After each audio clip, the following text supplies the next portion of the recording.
Hello friend, आज हम लोग पढ़ेंगे कक्षा 8 का सामाजिक एवं राजनीतिक जीवन अध्याय 8 हाशियाकरण से निपटना।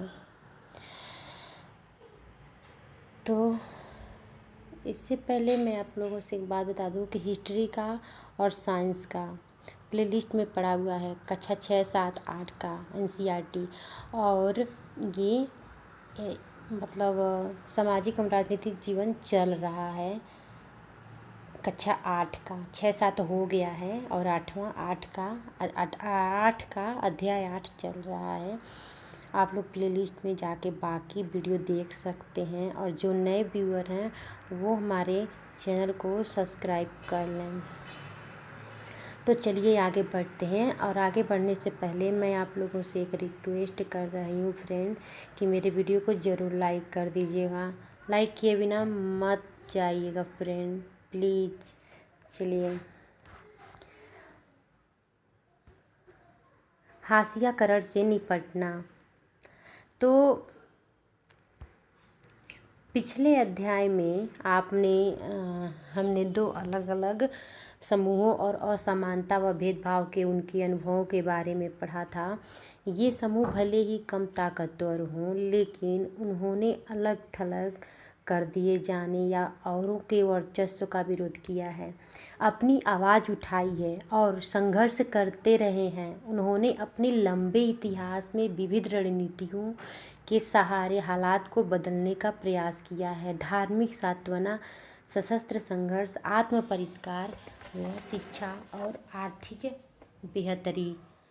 अपनी स्थिति में सुधार के लिए उन्होंने तरह तरह के रास्ते अपनाए हैं। संघर्ष का कौन सा रास्ता चुना जाएगा यह हर एक मामले में उन हालात पर निर्भर करता है जिसमें हाशियाई समुदाय रहते हैं। तो इस अध्याय में हम यह समझने की कोशिश करेंगे कि विभिन्न समूहों और व्यक्तियों ने असमानता से निपटने के लिए क्या क्या तरीके अपनाए हैं। आज़ादी के बाद भी इस तरह के संघर्ष और दलीलें जारी हैं, हालांकि उनका स्वरूप बदल गया है। आज हमारे देश के आदिवासी, दलित, मुसलमान, औरतें एवं अन्य हाशियाई समूह यह दलील दे रहे हैं कि एक लोकतांत्रिक देश का नागरिक होने के नाते उन्हें भी बराबर के अधिकार मिलने चाहिए और उनके अधिकारों की रक्षा होनी चाहिए। उनमें से बहुत सारे लोगों ने अपनी चिंताओं को दूर करने के लिए संविधान का भी सहारा लिया है। इस अध्याय में हम देखेंगे कि हाशियाई समूह अपने संघर्षों के दौरान संविधान का सहारा किस तरह लेते हैं। हम यह भी देखेंगे कि विभिन्न समूहों को निरंतर शोषण बचाने के लिए अधिकारों को कानूनों की शक्ल कैसे दी जाती है। यहाँ इस बात पर भी विचार करेंगे कि इन समूहों को विकास का लाभ प्रदान करने के लिए सरकार की ओर से किस तरह के नीतिगत प्रयास किए गए हैं। तो मौलिक अधिकारों का उपयोग, जैसा कि आप इस पुस्तक के पहले अध्याय में पढ़ चुके हैं, संविधान में ऐसे कई सिद्धांत सूत्रबद्ध किए गए हैं जो हमारे समाज और राज्य व्यवस्था को लोकतांत्रिक बनाते हैं। इस सिद्धांतों को मौलिक अधिकारों के जरिए परिभाषित किया गया है। यह हमारे संविधान का एक महत्वपूर्ण हिस्सा है। ये अधिकार सभी भारतीयों को समान रूप से उपलब्ध होते हैं। जहाँ तक हाशियाई तबकों की बात है, उन्होंने इन अधिकारों को 2 तरह इस्तेमाल किया। पहला, अपने मौलिक अधिकारों पर जोर देकर उन्होंने सरकार को अपने साथ हुए अन्याय पर ध्यान देने के लिए मजबूर किया है। दूसरा, उन्होंने इस बात के लिए दबाव डाला है कि सरकार इन कानूनों को लागू करे।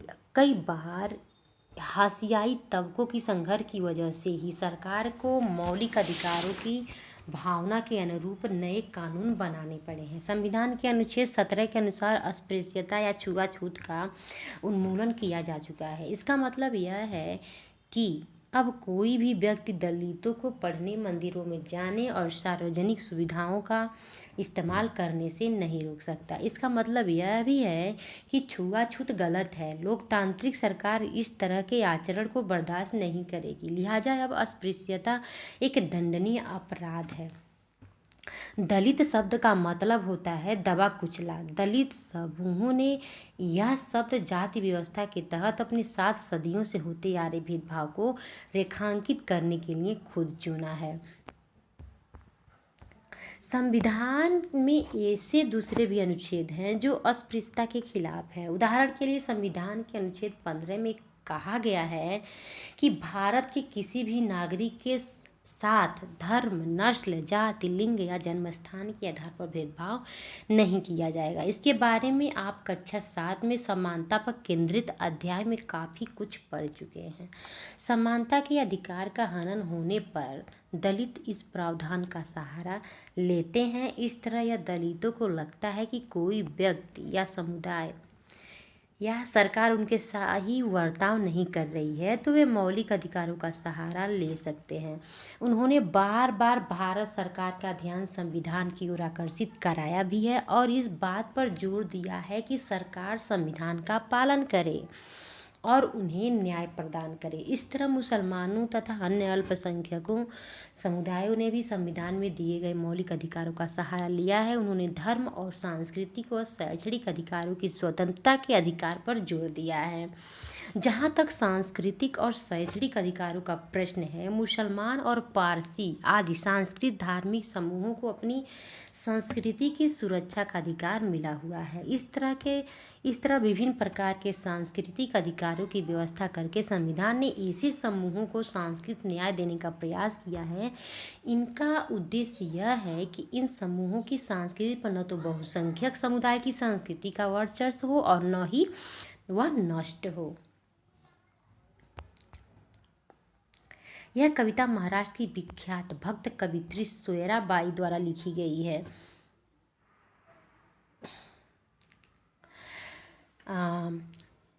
वह 14वीं शताब्दी के जाने माने भक्ति कवि चोखा मेला की पत्नी थी। किसकी पत्नी थी? चोखा मेला की पत्नी थी।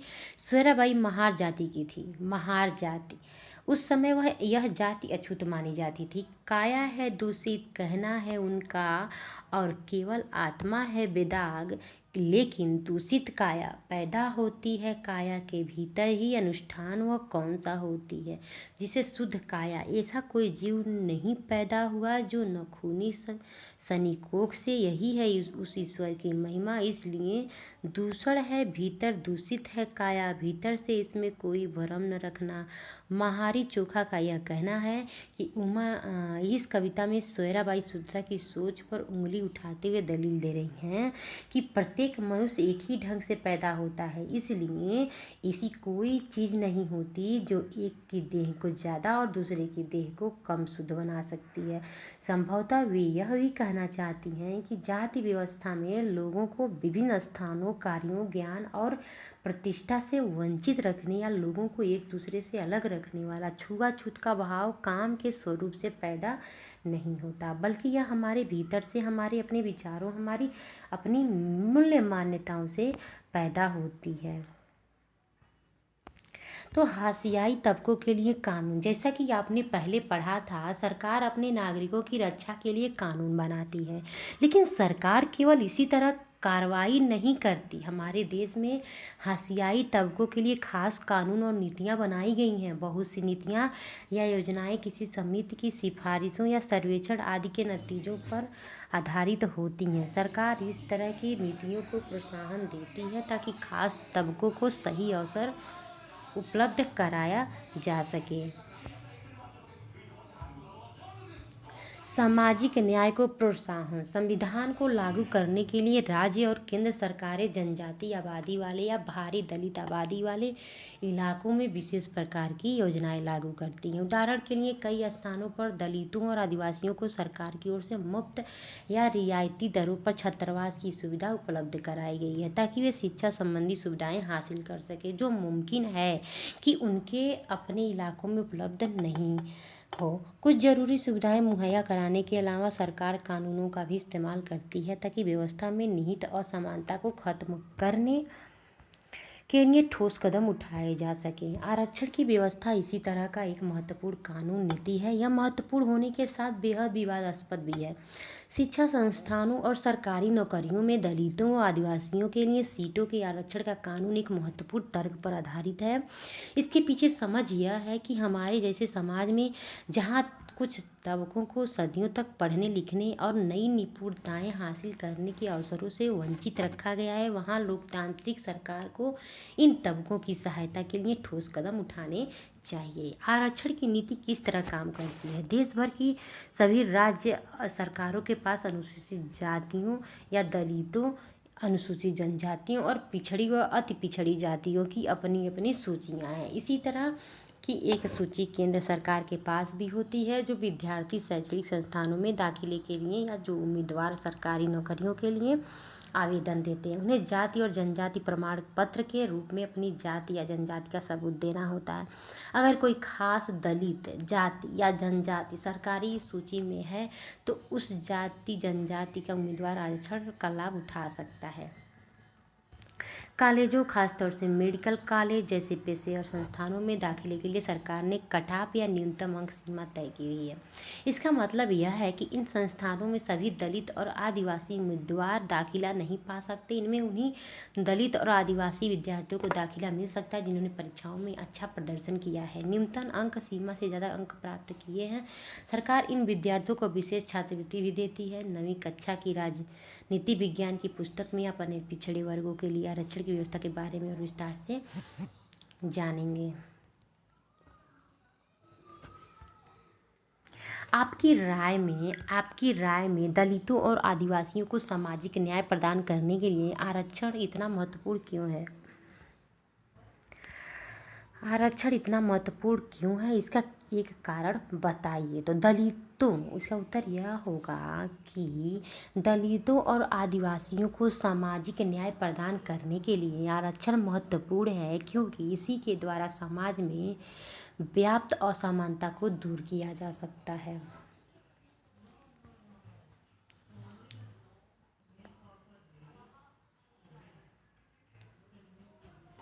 दलितों और आदिवासियों के अधिकारों की रक्षा। हाशियाई समुदाय को भेदभाव और शोषण से बचाने के लिए नीतियों के अलावा हमारे देश में कई कानून भी बनाए गए हैं। आइए यहाँ एक सच्ची घटना पर आधारित इस केस स्टडी को पढ़कर जानें कि अपनी रक्षा के लिए दलित इन कानूनों का किस तरह इस्तेमाल करते हैं।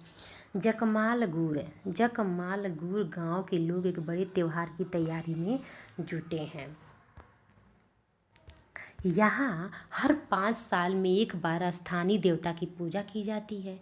5 दिन चलने वाले इस उत्सव में आसपास के 20 गांवों के पुजारी इकट्ठा होते हैं। इस कार्यक्रम की शुरुआत में दलित समुदाय का एक व्यक्ति सारे पुजारियों के पैर धोता है और धोवन के इस पानी से नहाता है। जकमालगूर में यह काम रत्नम के परिवार के लोग करते हैं। रत्नम में पहले उसके पिता और दादा यह काम करते रहे हैं। उन्हें कभी मंदिर में दाखिल नहीं होने दिया गया, लेकिन इस रस्म को उनके लिए एक भारी सम्मान के रूप में देखा जाता था। इस बार रत्नम की बारी थी। रत्नम 20 साल का था और उसके पास के ही एक कॉलेज में इंजीनियरिंग की पढ़ाई कर रहा था। उसने यह रस्म निभाने से इनकार कर दिया। तो उसने कहा कि वह इस संस्कार में विश्वास नहीं करता और उसके पुरखों को दलित होने के कारण ऐसा करने के लिए मजबूर किया जाता था। रत्नम के इनकार से न केवल गांव की ताकतवर जातियां बल्कि उसके अपने समुदाय के कई परिवार भी खपा थे। ऊंची जातियों के लोगों को यह देखकर हैरानी थी कि कच्ची उम्र का एक नौजवान उनका हुक्म मानने से इनकार कर रहा है। उनको लगता था कि रत्नम की पढ़ाई लिखाई ने उसे बिगाड़ दिया है और वह अब खुद को उनके बराबर मानने लगा है। रत्नम की जाति के लोग भी ऊंची जाति वालों के गुस्सों की आशंका से डरे हुए थे। उनमें से बहुत सारे सवर्णों के खेत खलिहानों में दिहाड़ी मजदूर थे। अगर प्रभुत्वशाली जातियां उन्हें काम देना बंद कर दें तो वे क्या खाएंगे, जिंदगी कैसे चलेगी। ऊंची जातियों ने यह भी ऐलान कर दिया था कि अगर दलित नहीं झुकेंगे तो उन्हें स्थानीय देवता का अभिशाप लगेगा। रत्नम की दलील यह थी कि चूंकि आज तक एक भी दलित मंदिर के भीतर नहीं गया, इसलिए देवता के उन पर गुस्सा होने का सवाल ही नहीं उठता। ताकतवर जातियों ने रत्नम को सबक सिखाने की ठानी।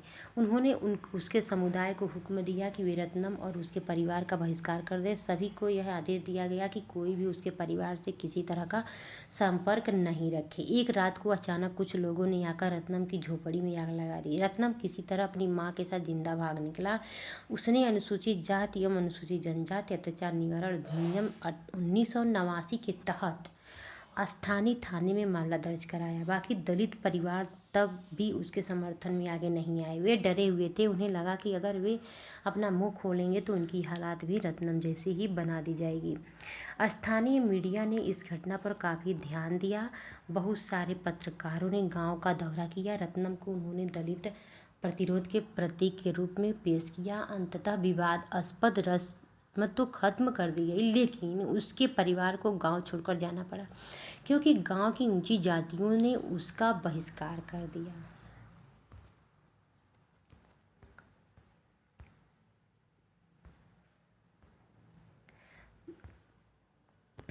भाषा की अपनी पुस्तक में आपने कबीर के दोहे पढ़े होंगे। कबीर 15वीं सदी के कवि थे। पेशे से सुनकर कबीर भक्ति परंपरा से जुड़े हुए थे। कबीर की कविता परम सत्ता के प्रति उनके प्रेम पर केंद्रित थी। उनका यह प्रेम रस्मों और पंडित पुजारियों के चंगुल से आज़ाद था। उनकी कविताओं में ताकतवर लोगों की तीखी आलोचना दिखाई देती है। कबीर ने ऐसे लोगों पर बार बार प्रहार किया जो अपनी धार्मिक और जातीय पहचानों के लिए लोगों को सांचे में कैद कर देते थे। उनकी राय में हर व्यक्ति के पास आध्यात्मिक मुक्ति प्राप्त करने की क्षमता होती है और वे अपने अनुभवों के जरिए भीतर के गहरे ज्ञान को हासिल कर सकते हैं। उनके पद सभी मनुष्यों की समानता और श्रम की महत्ता के शक्तिशाली विचारों को सामने लाते हैं। वे एक साधारण कुम्हार, बुनकर और घड़े में पानी लाती औरत सबके श्रम का सम्मान करते हैं। उनके पदों में श्रम ही समूचे ब्रह्मांड को समझने का आधार है। उनकी प्रत्यक्ष साहस भरी चुनौती आज भी लोगों को प्रेरित करती है। उत्तर प्रदेश, राजस्थान, पंजाब, मध्य प्रदेश, बंगाल, बिहार और गुजरात में दलित, हाशियाई समूह और सामाजिक उचनी से घृणा करने वाले लोग आज भी कबीर के पदों को गाते हैं।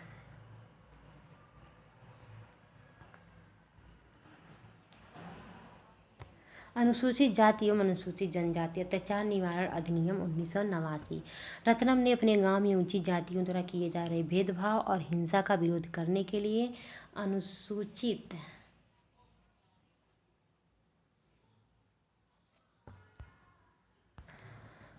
रत्नम ने अपने गांव में ऊंची जातियों द्वारा किए जा रहे भेदभाव और हिंसा का विरोध करने के लिए अनुसूचित जाति एवं अनुसूचित जनजाति अत्याचार निवारण अधिनियम के तहत शिकायत दर्ज कराई और कानून का सहारा लिया। यह कानून 1889 में दलितों तथा अन्य समुदायों की मांगों के जवाब में बनाया गया था। उस समय सरकार पर इस बात के लिए भारी दबाव पड़ रहा था कि वह दलितों और आदिवासियों के साथ रोजमर्रा होने वाले दुर्व्यवहार और अपमान पर रोक लगाने के लिए ठोस कार्रवाई करे। ये तो इस तरह का व्यवहार लंबे समय से चला आ रहा था, लेकिन 70 के दशक के आखिर और 80 के दशक यह समस्या हिंसक रूप लेने लगी थी।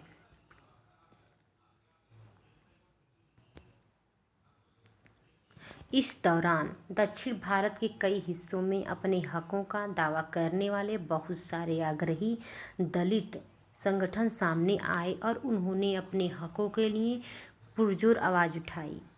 वे तथाकथित जाति दायित्वों का निर्वाह करने को तैयार नहीं थे, समानता का अधिकार चाहते थे। रत्नम की तरह उन्होंने भी दलित का अपमान व शोषण करने वाली परंपराओं को मानने से इनकार कर दिया था।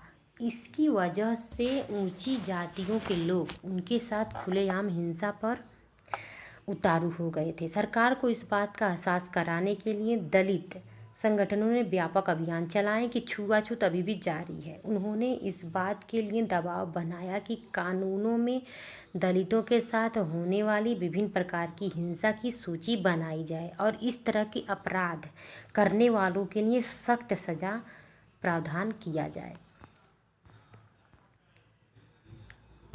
इसी प्रकार 1970 और 1980 के दशकों में आदिवासियों ने भी खुद को बड़े पैमाने पर संगठित किया। उन्होंने न केवल बराबरी के लिए आवाज़ उठाई बल्कि अपनी ज़मीन व संसाधनों को हासिल करने के लिए भी आंदोलन चलाए। इन आदिवासियों को भी ताकतवर सामाजिक गुटों का गुस्सा झेलना पड़ा और उनके साथ भी जमकर हिंसा हुई।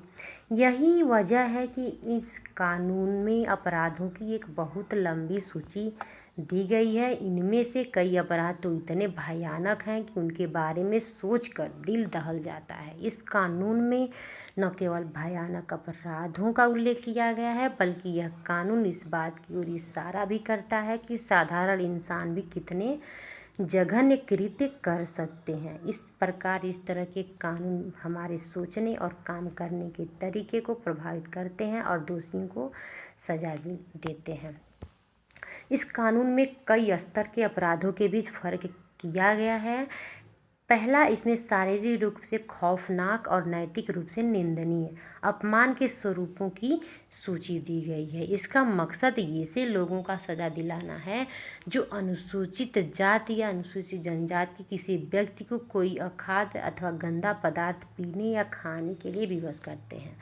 अनुसूचित जाति या अनुसूचित जनजाति के किसी व्यक्ति को नंगा करते हैं, उसे नंगा घुमाते हैं या उसके चेहरे अथवा देह पर रंग लगाते हैं या कोई ऐसा कृत्य करते हैं जो मानवीय प्रतिष्ठा के अनुरूप नहीं है। दूसरा, इसमें ऐसे कृत्यों की सूची भी है जिनके जरिए दलितों और आदिवासियों को उनके साधारण संसाधनों से वंचित किया जाता है या उनसे गुलामी की तरह काम करवाया जाता है। फलस्वरूप इस कानून में प्रावधान किया गया है कि अगर कोई भी व्यक्ति अनुसूचित जाति या अनुसूचित जनजाति किसी व्यक्ति के नाम पर आवंटित की गई या उसके स्वामित्व वाली जमीन पर कब्जा करता है या खेती करता है या उसे अपने नाम पर स्थानांतरित करवा लेता है तो उसे सजा दी जाएगी।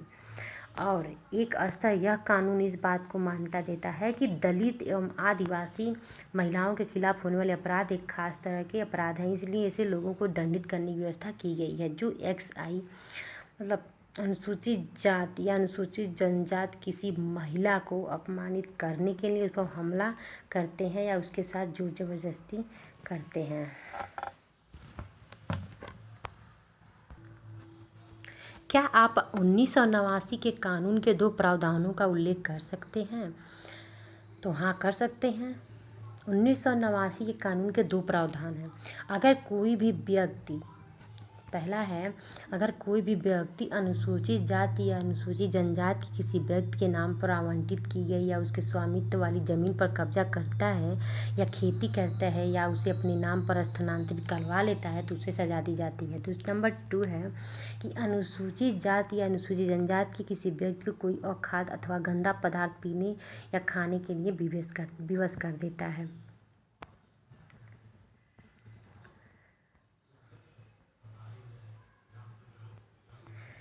ये देखो, पंडित देखूं मन में जानी, कहूँ धो छूती, कहाँ से उपजी तवहीं छूती तुम मानी। एक ही पाठ सकल बैठाए, छूती लेत धौ भाग काकी, छूती जीवन छूती अचवन, छूती ही जग उपजाया।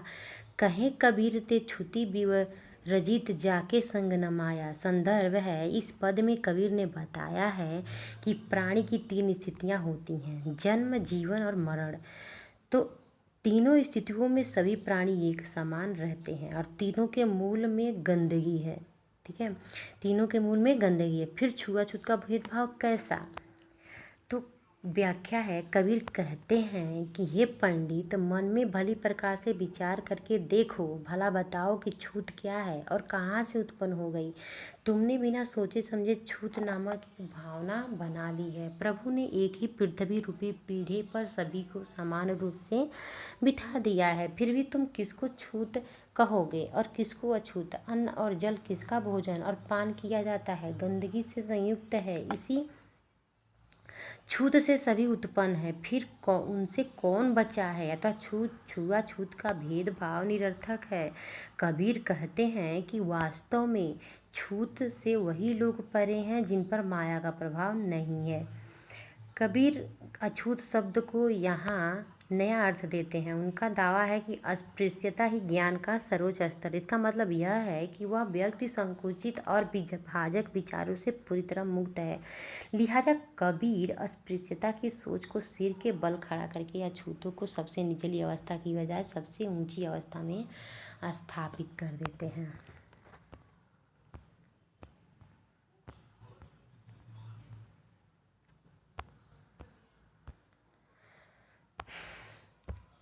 हाथ से मैला उठाने का कलंक। बहुत सारे लोग झाड़ू, टीन और टोकरियों के सहारे पशुओं, इंसानों के मलमूत्र को ठिकाने लगाते हैं। वे बिना पानी वाले सूखे शौचालयों से गंदगी उठाकर दूर के स्थानों पर फेंक कर आते हैं। हाथ से मैला उठाने वाले पीढ़ी दर पीढ़ी यही काम करते हैं। यह काम आमतौर पर दलित औरतों और लड़कियों के हिस्से में आता है। आंध्र प्रदेश में सक्रिय सफाई कर्मचारी आंदोलन के अनुसार पूरे देश में दलित समुदाय के लगभग 1 लाख लोग यह काम कर रहे हैं। सिर पर मैला ढोने वालों के बीच काम करने वाले इस संगठन का कहना है कि ये लोग 26 लाख निजी और सामुदायिक सूखे शौचालयों की सफाई करते हैं। सिर पर मैला ढोने वाले बेहद अमानवीय स्थितियों के काम करते हैं। इस काम के कारण उनके स्वास्थ्य को गंभीर खतरा बना रहता है। वे लगातार एक से संक्रमण के खतरे में रहते हैं, जिससे उनकी आंखों, त्वचा, श्वसन तंत्र और पाचन तंत्र पर असर पड़ सकता है। इस काम के लिए उन्हें बहुत मामूली वेतन मिलता है। नगर पालिकाओं में काम करने वालों को रोजाना 200 मिलते हैं, जबकि निजी घरों में काम करने वालों को भी इससे भी कम पैसा मिलता है। जैसा कि आपने इस पुस्तक में पढ़ा है कि भारतीय संविधान में अस्पृश्यता की प्रथम को खत्म किया जा चुका है, फिर भी हाथ से मैला उठाने वालों को कई जगह अछूत माना जाता है। गुजरात के भंगी, आंध्र प्रदेश के पाखी और तमिलनाडु के सिख लयार इसी श्रेणी में आते हैं। गुजरात के भंगी और आंध्र प्रदेश के पाखी और तमिलनाडु के सिख लयार इसी श्रेणी में आते हैं। आमतौर पर उन्हें गांव के किनारे अलग टोलों में रहना पड़ता है। उन्हें मंदिर, सार्वजनिक जल सुविधाओं आदि के पास भटकने भी नहीं दिया जाता है। 1993 में सरकार ने employment of manual scavengers and construction of dry latrines prohibition act 1993 पारित किया था। यह कानून सिर पर मैला उठाने वालों को काम पर रखने वाले सूखे शौचालयों के निर्माण पर पाबंदी लगाता है। 2003 में सफाई कर्मचारी आंदोलन तथा 13 अन्य संगठन व व्यक्तियों, जिनमें 7 मैला ढोने वाले थे, ने सर्वोच्च न्यायालय में एक जनहित याचिका दायर की थी। याचिका दायर करने वालों का कहना था कि सिर पर मैला ढोने की प्रथा न केवल आज भी चल रही है, बल्कि रेलवे जैसे सरकारी उपक्रमों में भी बड़े पैमाने पर प्रचलित है। याचिकाकर्ताओं ने अपने मौलिक अधिकारों को लागू करवाने का आग्रह किया है। इसके जवाब में न्यायालय ने निष्कर्ष दिया कि 1993 में पारित किए गए कानून के बाद देश भर में सिर पर मैला ढोने वालों की संख्या में इजाफा हुआ है। न्यायालय ने केंद्र और राज्य सरकार के प्रत्येक विभाग, मंत्रालय को आदेश दिया कि 6 माह के भीतर इस बात की सच्चाई का पता लगाएं। अगर सिर पर मैला ढोने की प्रथा अभी भी प्रचलन में पाई जाती है तो संबंधित सरकारी विभागों को ऐसे लोगों की मुक्ति पुनर्वास के लिए समयबद्ध कार्यक्रम तैयार करना चाहिए। हाथ से मैला उठाने वाले कर्मियों के नियोजन का प्रतिषेध और उनका पुनर्वास अधिनियम 6 दिसंबर 2013 से लागू हुआ।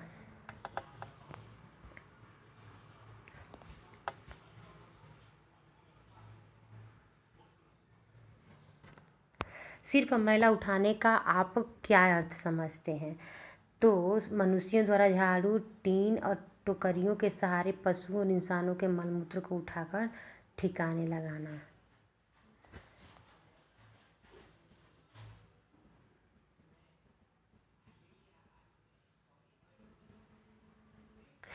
पृष्ठ 14 पर दिए गए मौलिक अधिकारों की सूची को दोबारा पढ़ें और इसे 2 अधिकारों का उल्लेख करें जिनका इस प्रथा के जरिए उल्लंघन हो रहा है।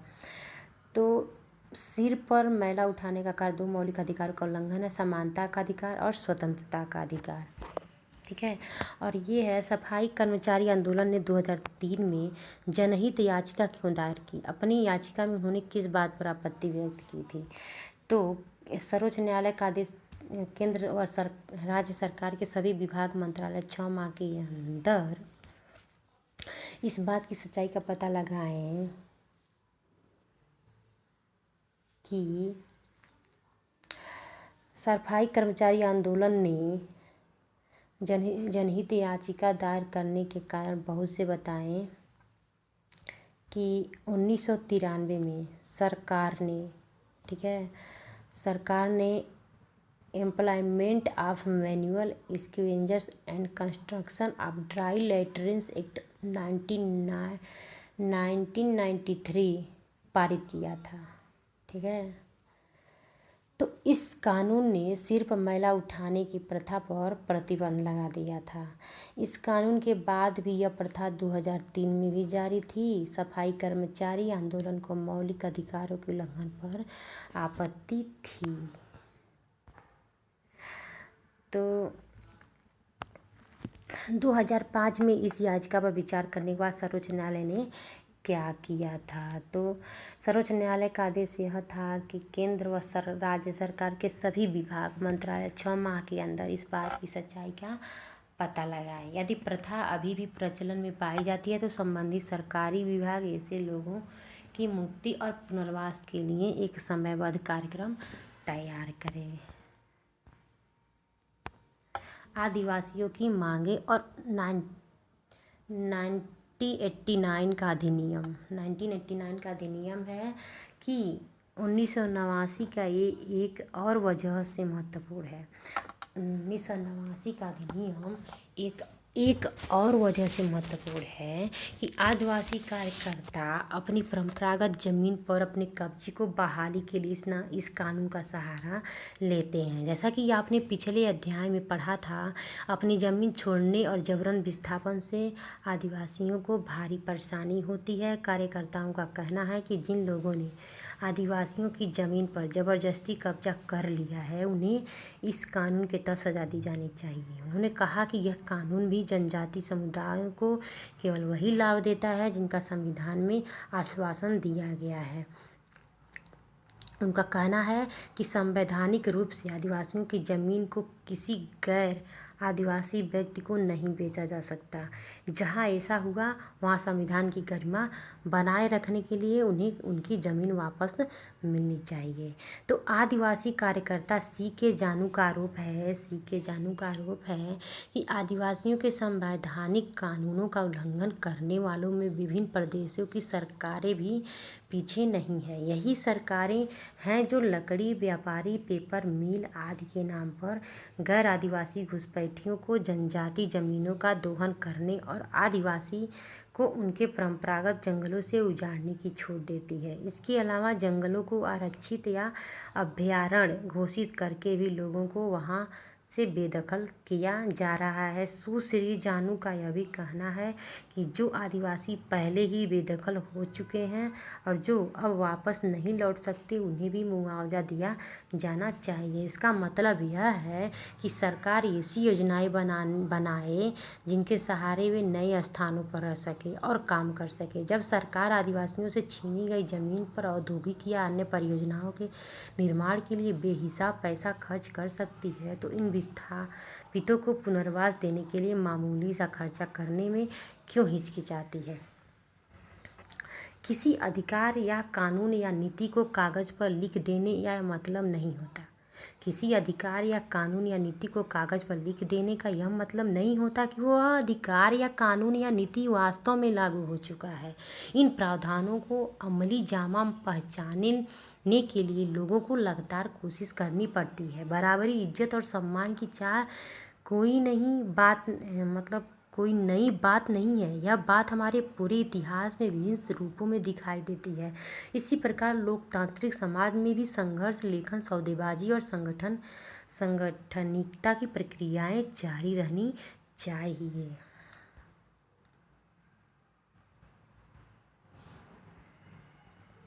अब हम लोग अभ्यास प्रश्न देख लेते हैं। यहाँ पे ये थोड़ा पढ़ लेते हैं कि केंद्र सरकार ने हाल ही में अनुसूचित जनजाति एवं अन्य परंपरागत वनवासी वन अधिकार मान्यता अधिनियम 2006 पारित किया है। इस कानून की प्रस्तावना में कहा गया है कि यह कानून जमीन और संसाधनों पर वन्य समुदाय के अधिकारों को मान्यता न देने के कारण उनके साथ हुए ऐतिहासिक अन्याय को दूर करने के लिए पारित किया गया है। इस कानून में वन्य समुदाय को घर के आसपास जमीन, खेती और चराई योग्य जमीन और गैर लकड़ी वन उत्पादों पर उनके अधिकार को मान्यता दी गई है। इस कानून में यह भी कहा गया है कि वन एवं जैव विविधता संरक्षण भी वनस्पतियों के अधिकारों में आता है। अब हम लोग जल्दी जल्दी अभ्यास प्रश्न देख लेते हैं। दो ऐसे मौलिक अधिकार बताइए जिनका दलित समुदाय प्रतिष्ठापूर्ण और समतापरक व्यवहार पर जोर देने के लिए इस्तेमाल कर सकते हैं। इस सवाल का जवाब देने के लिए पृष्ठ 14 पर दिए गए मौलिक अधिकारों को दोबारा पढ़िए। तो क्या है? समानता का अधिकार है और शोषण के विरुद्ध अधिकार है। ठीक है, ये है रत्नम की कहानी और 1989 के अनुसूचित जाति और अनुसूचित जनजाति अत्याचार निवारण अधिनियम के प्रावधानों को दोबारा पढ़िए और अब एक कारण बताइए कि रत्नम ने इसी कानून के तहत शिकायत क्यों दर्ज कराई। तो रत्नम की पुजारियों के पैरों के धोवन के पानी से नहाने के लिए मजबूर किया जा रहा था। इस अधिनियम के अनुसार अनुसूचित जाति एवं अनुसूचित जनजाति के किसी भी व्यक्ति को कोई ऐसा कृत्य कार्य करने के लिए मजबूर करना जो मानवीय प्रतिष्ठा के अनुरूप नहीं है, अपराध माना जाता है। रत्नम ने इसीलिए इस अधिनियम के अंतर्गत शिकायत दर्ज की। सीखे जानू और अन्य आदिवासी कार्यकर्ताओं को ऐसा क्यों लगता है कि आदिवासी भी अपने परंपरागत संसाधनों के छीने जाने के खिलाफ 1989 के इस कानून का इस्तेमाल कर सकते हैं? इस कानून के प्रावधानों में ऐसा क्या खास है जो उनकी मान्यताओं को पुष्ट करता है? तो 1989 के कानून एक प्रावधान यह है कि अनुसूचित जाति या अनुसूचित जनजाति के किसी व्यक्ति के नाम पर आवंटित की गई या उसके स्वामित्व वाली जमीन पर कोई व्यक्ति कब्जा करता है या खेती करता है या उसे अपने नाम पर स्थानांतरित करवा लेता है तो उसे सजा दी जाएगी। इसी कारण से सी के जानू और अन्य आदिवासी कार्यकर्ताओं को लगा कि वे अपने परंपरागत संसाधनों के छीने जाने के खिलाफ 1989 के अधिनियम का प्रयोग कर सकते हैं। इस इकाई में दी गई कविताएं और गीत इस बात का उदाहरण है कि विभिन्न व्यक्ति समुदाय अपनी सोच, अपने गुस्से और दुखों को किस तरह व्यक्त करते हैं। अपनी कक्षा में ये 2 कार्य कीजिए।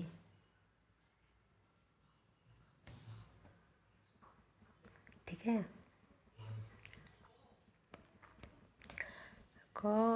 इसको भी आप स्वयं करिएगा। ठीक है, इसको भी वीडियो बहुत बड़ा हो गया। हम लोग अगले वीडियो में मिलते हैं। Okay bye friend. जाने से पहले फिर से मैं आप लोगों से एक रिक्वेस्ट कर रही हूँ फ्रेंड कि मेरे वीडियो को ज़रूर लाइक कर दीजिएगा। पढ़ते पढ़ाते मेरी गला सूख जाती है। ठीक है, बाय। लाइक ज़रूर कर दीजिएगा प्लीज़ फ्रेंड।